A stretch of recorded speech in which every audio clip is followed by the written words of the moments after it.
बिस्मिल्लाहिर्रहमानिर्रहीम। अस्सलाम वालेकुम जी बच्चों, क्या हाल है जी। अच्छा भाई, आप लोगों का पेपर पैटर्न बना लिया जाए, ठीक है। हमें पता हो कि क्या क्या चीज़ें अहम हैं, किस तरह से करनी है, कितने सवाल आते हैं और पेपर ओवरऑल जो है किस तरह से आता है। तो ये बड़ी अहम एक वीडियो होगी और ज़ाहिर है उसी हिसाब से फिर आपने तैयारी भी करनी है। और इंशाल्लाह मैं काफ़ी सारी चीज़ें आपको, ग्रामर, ये चीज़ें, मरूज़ी जो है खासकर, फिर और चीज़ें भी हैं, तो ये सारी इंशाल्लाह करवाता हूँ, साथ साथ वीडियोस बनाऊँगा। आप अपनी तैयारी भी जारी रखें, लेकिन साथ साथ ये वीडियोस भी देख लीजिएगा तो इंशाल्लाह परफेक्ट हो जाएगा आपका। अच्छा जी, हमारा जो पेपर है इंग्लिश का, ज़ाहिर है 75 मार्क्स का है, ठीक है। और अगेन मैं यही कहूँगा कि चूँकि पहला पेपर है ना, तो आपने ये चीज़ याद रखनी है, पेपर कोड, ठीक है। आपको जो मारूजी का पेपर दिया जाएगा उस पे पेपर कोड लिखा होगा, वो आपने अपनी जवाबी कॉपी के फ्रंट साइड पे भी और उसकी बैक साइड पे भी लिखना है, ठीक है जी। अब उसके बाद सवालात को देखें। जो आपका पहला सवाल है ना, ऑब्जेक्टिव का, ज़ाहिर है ये सवाल होता है और उसमें टोटल 19 ऑब्जेक्टिव होते हैं, टोटल 19 MCQs होते हैं जो आपने हल करने होते हैं और आपके पास टाइम सिर्फ 20 मिनट होता है। तो हर सवाल के लिए तकरीबन 1 मिनट है आपके पास, लेकिन साथ साथ आपने यही करना है कि जो आपने लगता है कि ये ऑप्शन सही है तो साथ साथ जो है जवाबी कॉपी के पीछे उसको सर्कल भी करते जाएं। एंड पे मत रखिएगा कि मैं बाद में सर्कल करूँगा, मुश्किल हो जाएगी, साथ साथ करते जाएं। अब उसमें जो पहला सवाल आना है ना, वो है करेक्ट फॉर्म ऑफ वर्ब। ये जो वर्ब के फॉर्म है, यानी ये जो हम सेंटेंसेस पढ़ते हैं, प्रेजेंट के, पास्ट के, फ्यूचर के, फिर प्रेजेंट की आगे से 4 किस्में हैं, इनडेफिनेट वगैरह, वो चीज़ें करवाता हूँ मैं इंशाल्लाह आप लोगों को। जिन्होंने नहीं की हुई वो आप समझ लीजिएगा, ठीक है। तो वहाँ से ये आता है कि आपने वो चीज़ें फिल करनी है, लगानी है। 5 नंबर हैं इसके। उसके बाद स्पेलिंग वाला जो एक सवाल है, उसमें 4 ज़ाहिर स्पेलिंग्स आपने सही करने हैं। डिफरेंट ऑप्शंस होते हैं और उनमें से एक जो स्पेलिंग है वो सही होता है, तो वो स्पेलिंग सही वाले को आपने सर्कल करना है, उस ऑप्शन को। ये 4 नंबर के लिए है। फिर तीसरा जो सवाल आता है ना, चूज़ द करेक्ट ऑप्शन। इसमें बेसिकली उसने सिर्फ पूछा होता है सिनोनिम्स का, मीनिंग्स का, कि जो अंडरलाइन किए हुए होते हैं ना लफ्ज़, जिन लफ्ज़ों को उसने अंडरलाइन किया होता है उनके आपने मतलब बताने होते हैं। तो आगे जो 4 ऑप्शन हैं उनमें से एक का आपने आंसर जो है वो देना होता है। और चौथा सवाल जो है वो ग्रामर का है। ग्रामर के अंदर बड़ी सारी चीज़ें हैं, नाउन, प्रोनाउन, एडजेक्टिव, वर्ब वगैरह। ये भी मैं कोशिश करता हूँ समझाने की आसान लैंग्वेज में आप लोगों को।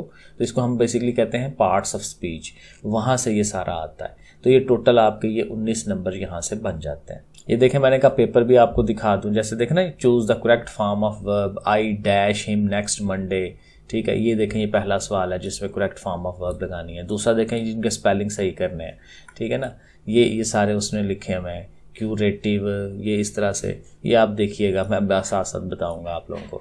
और फिर ये कि जिनके मीनिंग्स बताने हैं, सुप्रीम है तो उसका मतलब क्या है, क्वीर का मतलब क्या है, डिवोशन का मतलब, ये 4 ऑप्शन आगे मौजूद होते हैं, आपने देख लेना है ABCD में कौन सा सही है। और नीचे ये ग्रामर वाले हैं, किसी में कोई चीज़ पूछता है, किसी में कोई चीज़ पूछता है, ये सारा डिफरेंट है। इसमें काफ़ी सारी ग्रामर बंदे को आनी चाहिए, लेकिन फिर भी इंशाल्लाह कोशिश करेंगे इसको सही करने की।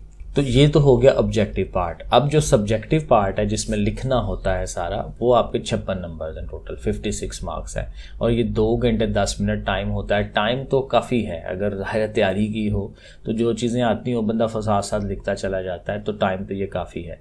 अब इसमें ये जो सवाल नंबर 2 है, क्योंकि सवाल नंबर 1 तो मरूजी में हो गया ना, ठीक है, MCQs में हो गया। क्वेश्चन नंबर 2 जो आएगा वो आपके सवाल जवाब हैं, जो आपकी एक्सरसाइजेज में होते हैं, जो आपने याद रट्टे मारे में याद किए हैं, ये अक्सर बच्चों ने किए होते हैं याद। और इसमें ऑप्शन भी होते हैं, 8 में से 5 अटैम्प्ट करने हैं, 10 नंबर है, हर सवाल के 2-2 नंबर है। लेकिन ये मैंने नीचे लिखा हुआ कि ये जितने आपसे हो सकते हैं उतने करें, सिर्फ 5 पे ना रहिएगा, 6 तो ज़रूर करें ना। अगर आपको आते हैं तो 6वां सवाल भी कर लें या 7 कर लें, 6 या 7 ज़रूर करके आएँ, क्योंकि कहीं एक आध में कोई खराबी हो जाए, कोई स्पेलिंग्स की मिस्टेक हो गई है, कुछ हो गया है, तो वो कवर अप हो जाए। क्योंकि एक ख़राब है तो दूसरे वाले सही वाले के नंबर लग जाते हैं, तो आपके पूरे नंबर मिलेंगे आपको, ठीक है ना। तो एक तो ये है। तीसरा आपका सवाल जो है उर्दू ट्रांसलेशन का है कि 3 पैराग्राफ दिए जाने हैं और उनमें से आपने 2 अटैम्प्ट करने हैं, 2 को आपने उर्दू बनानी है उनकी।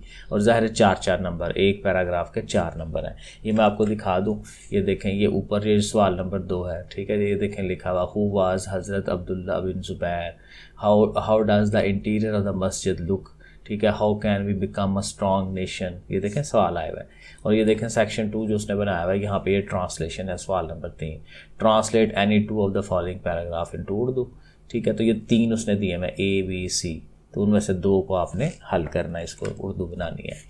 ये हो गया। चौथा सवाल जो है ज़ाहिर समरी वाला होता है, ये आसान तरीन, इसीलिए हम इसको कहते हैं कि 2 तो पोएम्स हैं हमारी, तो उनमें से ज़ाहिर एक तो आनी है। ठीक है, तो दोनों को हमने अच्छी तरह से रटा होता है, 5 नंबर हैं सुकून के साथ। और मैं यही कहता हूँ कि जो सवाल आपको ज़्यादा अच्छा आता है ना, वो ऑलवेज पहले किया करें, ये नहीं कि जो इसने तरतीब लगाई हुई है उसी तरह से करें।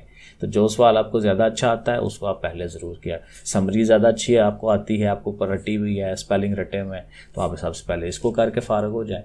ठीक है ना, तो समरी ज़ाहिर है, उसके साथ ज़ाहिर पैराफ्रेज होता है, तो ये कोई भी नहीं करता कि वो चंद अशार उसने दिए होते हैं तो कहता है इसको ज़रा सीधा पदरा करके लिखें, लेकिन समरी हमने याद की होती है, मसला कोई नहीं है।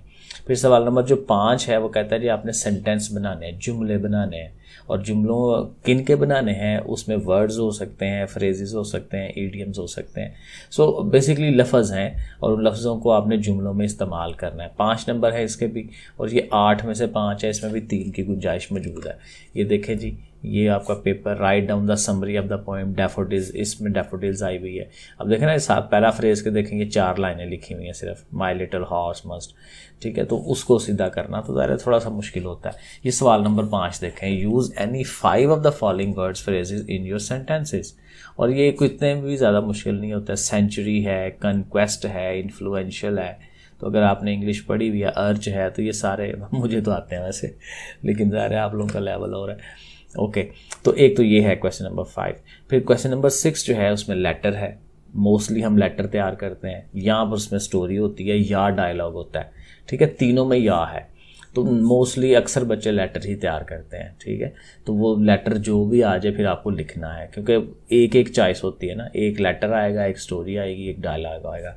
ये देखें ज़रा, ये उसने जो सवाल नंबर 6 लिखा हुआ है, write a letter to your sister congratulating her on her success in the exam. ठीक है, वो जो आपके याद करने वाले हैं उन्हीं में से आता है, बाहर से नहीं आता। Write a story having moral haste make waste, और डायलॉग टीचर और स्टूडेंट के दरमियान लिखना है। तो जाहिर है कि वो लेटर ही करके तो काम बंदा चला लेता है, और उसी में नंबर भी ज़्यादा आते हैं। 8 नंबर का ये सवाल बनता है।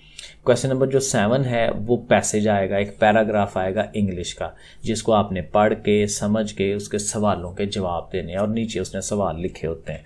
ये देखें, ये है ना, read the following passage carefully and answer, तो ये पूरा पैसेज पढ़ा जाता है। इसका तरीका पता क्या होता है कि आपने पहले जो है सवाल पढ़ लेने होते हैं, पैराग्राफ बाद में पढ़े, पहले सवाल पढ़े, सवाल क्या पूछ रहा है, फिर पैराग्राफ पढ़े। ठीक है, उसके बाद फिर दोबारा सवाल पढ़ेंगे ना, तो आपको प्रॉपर पता चलेगा कि किसका आंसर क्या है। हल्का हल्का अंडरलाइन कर लें, आपको पता चल जाएगा कि इसका आंसर ये है। और इसका टोटका ये होता है कि कभी किसी आंसर का, सवाल का आंसर प्रॉपर नहीं बन रहा आपसे, तो आप ये करें कि उस सवाल के मिलते जुलते लफ्ज़ जिस लाइन के अंदर है ना, वो पूरी लाइन उठा के वो कॉपी कर दें वहाँ पे। तो ये भी एंड यहाँ तक भी किया जा सकता है, तो इंशाल्लाह इसमें से नंबर आते हैं। ठीक हो गया। उसके बाद जो हमारा सवाल नंबर 8 है वो इंग्लिश से उर्दू करना। सेंटेंस होते हैं, यानी कि पूरा पैराग्राफ होता है, एक जुमला होता है उर्दू का, और हमने उसकी इंग्लिश बनानी है। ठीक है, तो वो ज़ाहिर है 8 जुमले होते हैं, उनमें से भी 5 करने हैं, तो ये भी आसान है, 3 की गुंजाइश मौजूद है, और 5 नंबर का ये सवाल है। ऊपर वाले जो पैसे ये 10 नंबर का है, अच्छे हाथ से नंबर है इसके अंदर। और आखिरी सवाल जो है चेंज ऑफ वॉइस, ये थोड़ा सा मुश्किल हो सकता है क्योंकि इसमें ऑप्शन कोई नहीं है। तो एक्टिव वाइज पैसिव वाइज को थोड़ा अच्छी तरह से तैयार करके जाए, ऑप्शन कोई नहीं है। जितने 5 हैं, पाँचों के पाँचों को आपने सही करना है, ठीक करना है। एक्टिव से पैसिव बनाना है, पैसिव से एक्टिव बनाना है, तो ये 5 नंबर है। तो ये है जी ओवरऑल पेपर। तो इंशाल्लाह मैं आपकी तैयारी साथ करवाता हूँ। ओके फिर बच्चों, अल्लाह हाफिज़।